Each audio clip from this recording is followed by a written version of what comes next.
Hey everyone, it's February 17th of 2025, and I'm speaking to you from the beautiful state of Minnesota, where it is 17 degrees below zero right now. That's right, 17 below zero. There's actually severe weather alerts all over the place. Now, I was in the mood for a martini, and I wondered, vodka or gin? And I thought, it's cold out. It's cold in Russia. Let's do a vodka martini. And of course, I want to get my shaker full of ice and I want to shake it hard 75 times to get the coldest drink possible. But I thought, hey, you know what? There's a better way to get an ice cold martini. We just have to do a little preparation. I'll need some props.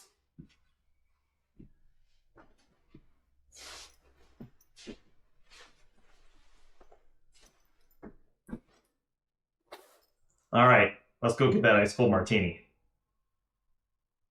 All right, so 3 days ago, I put this martini glass outside. It's plenty cold. I put this vodka out about 12 hours ago. It's also 17 degrees below zero. I brought the vermouth out just now out of the refrigerator. The problem is if you left vermouth out in 17 degree below zero weather, it will freeze solid. I know that because I tried it 2 years ago. And lastly, this bottle of olives to make a dirty martini just came out of the refrigerator because, again, if you left it outside, it would freeze solid. Interestingly enough, if I took this vodka and shook it over ice, I'd actually warm it up. So let's go ahead and make ourselves the coldest martini humanly possible, or at least one of them. This bottle's really, really cold to touch. Holy cow. We're gonna do Chopin. And this, oh my gosh, look at that. It has the consistency of maple syrup.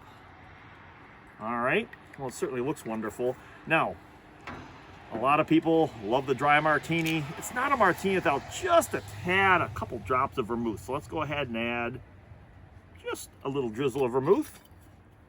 And of course, I love a dirty martini. We're gonna go ahead and add some olive brine. All right, dirty like a porn star. And of course, you gotta love a blue cheese olive in your martini. Wow. It looks amazing. It's getting awfully cold out here, but let's give it a shot. Oh my God, this glass is so cold I can't hold it. I can tell you that is the coldest martini I've had in my life. I have to go put a pair of gloves on to hold the glass. Wow. Thanks everyone. Thanks for watching.